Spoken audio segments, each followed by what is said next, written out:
तो दोस्तों ये है आईफोन्स जो कि एप्पल के प्रोडक्ट्स है।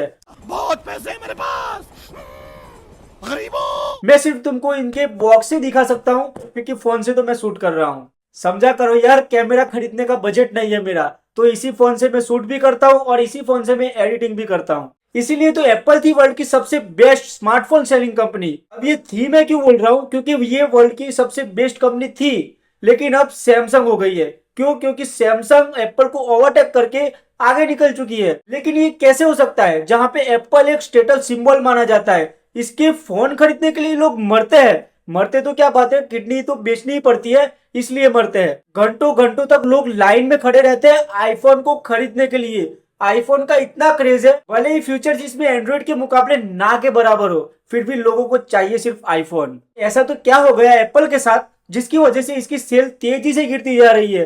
तो चलिए जानते हैं रिजवान लोहार के साथ इस वीडियो में। एप्पल की शुरुआत 1976 में 3 लोगों ने मिलकर की थी। स्टीव जॉब्स, स्टीव वोजनिएक और रोनाल्ड वेन ने इन तीनों ने मिलकर शुरू की थी। शुरुआत में तो एप्पल कंपनी सिर्फ कंप्यूटर बनाती थी, लेकिन नोकिया और ब्लैकबेरी जैसे ब्रांड्स को देखकर इनके मन में चुल मची कि हमें भी एक फोन लॉन्च करना चाहिए। फिर क्या था, ब्लैकबेरी के पास से सिक्योरिटी चुरा ली। सिक्योरिटी उस टाइम पर ब्लैकबेरी में सबसे आगे थी। लोग बिजनेस के लिए सिर्फ और सिर्फ ब्लैकबेरी यूज करते थे। और नोकिया के पास से बॉडी चुरा ली, मतलब उस टाइम पे भी नोकिया की बॉडी बहुत टफ आती थी। वही टफ वाली वो बॉडी अपने आईफोन में यूज कर रहे थे। और फिर मोटोरोला के पास से टच स्क्रीन चुरा ली, मतलब उस टाइम पर ये सभी चीजें थी लेकिन अलग अलग थी। उसने अपने एक ही फोन के अंदर पहले आईफोन में 2007 में लॉन्च कर दिया अपना पहला आईफोन। और ये फोन जब लॉन्च हुआ तब लोगों के मुंह से सिर्फ एक ही आवाज निकली, oh my God, wow. Futures के मामले में उस वक्त आईफोन सबसे आगे था। नोकिया, ब्लैकबेरी जैसे ब्रांड्स मार्केट पर कब्जा करके बैठे हुए थे। और जब आईफोन लॉन्च होता है तो उन्होंने पहले ही वीक में अपने 3 लाख यूनिट बेच दिए थे। उसके बाद एप्पल ने कभी भी पीछे मुड़ के नहीं देखा, एक से एक इनोवेटिव मॉडल लॉन्च करता गया। आईफोन 4, 5, 6, 7, 8 और हर मॉडल में हमें कुछ ना कुछ नया इनोवेटिव दिखता था।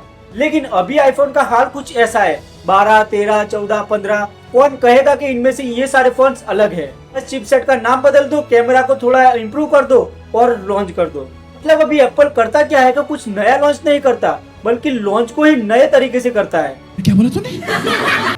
मतलब एप्पल ने एप्स को अरेंज करने की सिस्टम 2024 में दी है, लेकिन यही सिस्टम एंड्रॉइड वाले 15 साल से यूज करते आ रहे हैं। और इसी बारे में एप्पल बड़ा चढ़ा के अनाउंसमेंट करता है कि देखो हमारे फोन में एप्स भी अरेंज होते हैं। बहुत दुख होता है यार जब ये एंड्रॉइड वाले फीचर्स हम आईफोन में यूज नहीं कर सकते। 1-1.5 लाख रुपए देने के बाद भी हम अपने फोन में कॉल रिकॉर्डिंग नहीं कर सकते। और तो और अपने फोन में अपनी मनपसंद रिंगटोन सेट करनी है तो आपको पैसे देने पड़ते हैं। ऐसे ही तो बहुत सारे रीजन है जिसकी वजह से आईफोन की सेल बहुत तेजी से गिरती जा रही है ऑल ओवर वर्ल्ड में। चाइना जो कि आईफोन का सेकंड लार्जेस्ट बायर है, वहां पर भी सेल तेजी से गिरती जा रही है आईफोन की। दिसंबर 2023 में 13% से सेल डाउन थी अगर लास्ट ईयर के कंपैरिजन में देखें तो। जनवरी में भी 39% और फरवरी में भी 13% का डिक्लाइन देखने को मिला था। और एनालिसिस का कहना है कि 2024 तक यही ट्रेंड कंटिन्यू रहेगा।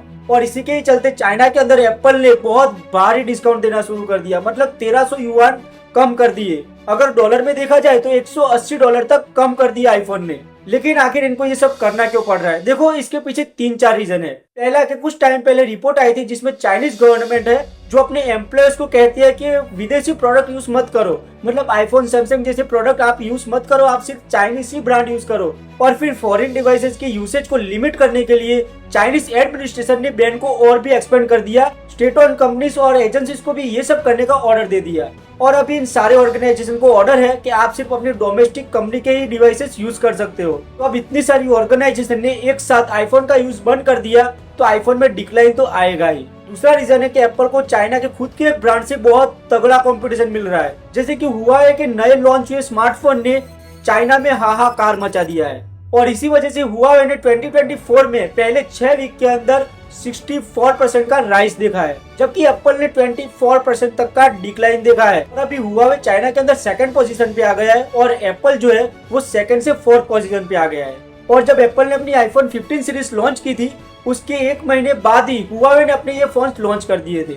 ये तो कंपटीशन वाले फैक्टर हुए, लेकिन देखा जाए तो चाइना के अंदर फोन्स की डिमांड ही लो हो रही है। ओवरऑल चाइनीज स्मार्टफोन मार्केट 2024 में पहले 6 वीक के अंदर 7% से सिंक कर गया, जिसकी वजह से एप्पल, ओप्पो, वीवो इन सबको भारी डिक्लाइन देखने को मिला। प्रॉब्लम ये नहीं है कि लोग एप्पल से दूसरे फोन पर स्विच कर रहे हैं, प्रॉब्लम ये है कि अभी कोई फोन खरीद ही नहीं रहा। एक्चुअल प्रॉब्लम ये है कि एप्पल को नए कस्टमर नहीं मिल रहे। तो अगर एप्पल को नए कस्टमर नहीं मिल रहे हैं तो एप्पल क्या करता है कि वो पुराने कस्टमर से उन सारे पैसे को वसूल कर लेता है। जैसे कि मैंने आपको पहले वीडियो में ही कहा था कि आईफोन रिंगटोन सेट करने तक के भी पैसे ले लेता है यूजर से। ऐसे ही एप्पल की बहुत सर्विसेज है, iMusic, iWatch, iTV, iCloud, ऐसी बहुत सी सर्विसेज है जिससे एप्पल बहुत भारी रेवेन्यू कमाता है। लेकिन अब ये स्ट्रेटेजीज भी एप्पल की अब लिमिट में आ चुकी है। तो ऐसा क्यों है? देखो, एप्पल के पास अपनी सर्विसेज है, I watch, iTV, I music, I cloud, ऐसी बहुत सारी सर्विसेज है और इससे वो काफी पैसा लूटता है। और आईफोन के बाद एप्पल सबसे ज्यादा रेवेन्यू इन्हीं सर्विसेज से ही कमाता है। एप्पल की इन सर्विसेज ने लास्ट ईयर में 85.2 बिलियन डॉलर रुपए छाप लिए थे। अब देखो 2023 में जनरल प्रोडक्ट्स में एप्पल का ग्रोस मार्जिन 36.5% तक था, लेकिन सर्विसेज में इनका ग्रोस मार्जिन 70.8% तक था।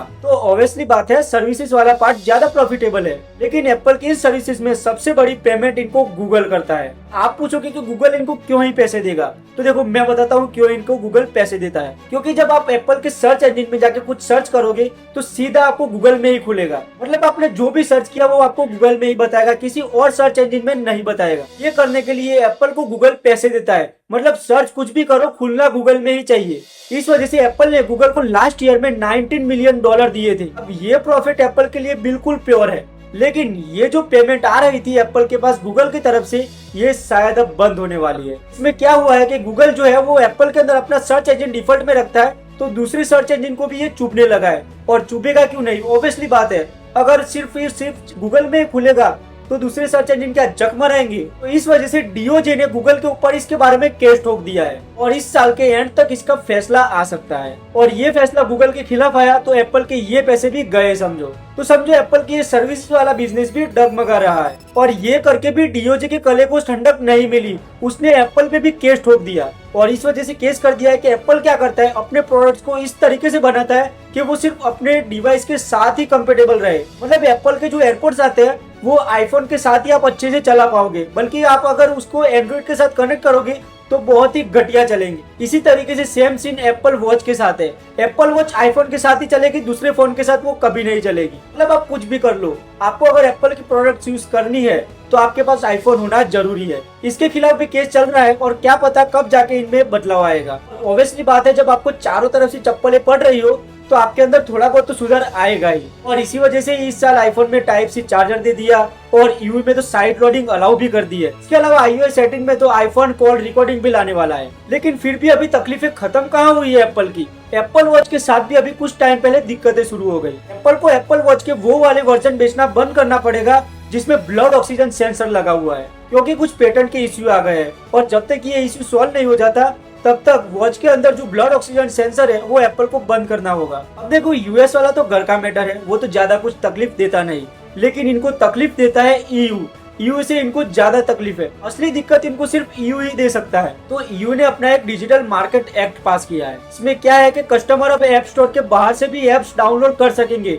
जैसे कि एंड्रॉइड वाले करते हैं। गूगल पे जाके किसी भी वेबसाइट पे जाके कोई दूसरा ऐप अपने फोन में इंस्टॉल कर सकते हैं। लेकिन आप एप्पल यूजर हो तो आप ये काम नहीं कर सकते, आपको सिर्फ ऐप स्टोर पे ही जाके अपना ऐप डाउनलोड करना पड़ेगा। इसके अलावा यूजर्स को ये भी छूट दी जाएगी कि वो पेमेंट मेथड को किसी भी तरीके से यूज कर सकते हैं। आप आईफोन में कोई ऐप परचेज करते हो तो आपको सिर्फ एप्पल पे का ही यूज करना पड़ेगा, आपको किसी और पेमेंट मेथड का यूज करने नहीं मिलेगा। तो अब इसमें एप्पल बहुत बड़ी तरीके से फंस गया है, क्योंकि एप्पल को अपना ऐप स्टोर बहुत ज्यादा रेवेन्यू जनरेट करके देता था। तो यू ने इनका ये वाला मुका निवाला भी छीन लिया। अगर आपने एप्पल यूज किया है तो आपको पता होगा कि आप थर्ड पार्टी ऐप अपने फोन में यूज नहीं कर सकते, यानी ऐप स्टोर के अलावा आप किसी भी ऐप को बाहर से डाउनलोड नहीं कर सकते एंड्रॉइड की तरह। अगर आपको किसी ऐप में पैसे भी डालने हो तो आपको सिर्फ एप्पल पे का इस्तेमाल करना पड़ेगा, जिस वजह से एप्पल को इन सबका कमीशन जाता है। लेकिन फिर यू ने कहा कि चलो थर्ड पार्टी ऐप अलाउ कर दो और कस्टमर के हिसाब से पेमेंट मेथड को सेट कर दो, वरना निकल लो अपने पतली गली से। ये करके भी ईयू के दिल को सुकून नहीं मिला,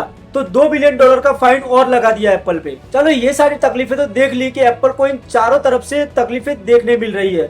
लेकिन इसी वजह से एप्पल के फोन नहीं बिक रहे। इनको अपने एप्पल के फोन की सेल बढ़ाने के लिए कुछ तो करना होगा ना। अब इन्हें कुछ नया तो मिल नहीं रहा है, तो ये क्या करेंगे, iOS 18 में जो एंड्रॉइड वाले फीचर्स 15 साल से चलते आ रहे हैं वो इसको एप्पल में लॉन्च कर देगा। मतलब फीचर्स वही पुराने हैं लेकिन उसको नई तरीके से लॉन्च कर देगा। ये एप्पल की सबसे बड़ी खासियत। लेकिन एक बात और है जो आपको हिला के रख देगी, जहाँ पूरे वर्ल्ड में आईफोन की डिमांड कम होती जा रही है वही इंडिया में आईफोन की सेलिंग बढ़ती ही जा रही है। छपरियों की कमी थोड़ी है हमारे देश में भाई साहब। जब से ये आईफोन EMI पर मिलना शुरू हुआ है तब से आईफोन की सेल बढ़ती ही जा रही है। मतलब हर ठेले वाले पास, हर रिक्शा वाले पास आपको सिर्फ आईफोन ही मिलेगा। मतलब 70% लोगों के पास आपको सिर्फ आईफोन देखने को मिलेगा। मेरा EMI वाला नहीं है। मतलब आईफोन की कोई इज्जत नहीं रही अब इंडिया में। हर कोई आईफोन लेके घूम रहा है यार। अब तो किसी के सामने आईफोन निकालने में भी शर्म आती है कि कहीं सामने वाला इससे बड़ा ना निकाल ले। अब क्या ही करे यार। तो चलो दोस्तों, ये थी एप्पल की गिरी हुई कहानी, मतलब एप्पल की गिरने वाली कहानी। उम्मीद करता हूँ वीडियो आपको पसंद आया होगा। अगर वीडियो आपको पसंद आया हो तो वीडियो को लाइक जरूर कर लेना और शेयर कर दो अपने उस दोस्त के साथ जिसने EMI पर आईफोन लिया हुआ है। और चैनल को सब्सक्राइब कर लेना और बेल नोटिफिकेशन को ऑन कर लेना ताकि आपको मेरे नए आने वाले वीडियोस देखने को मिले। तब तक के लिए बाय बाय, जय हिंद।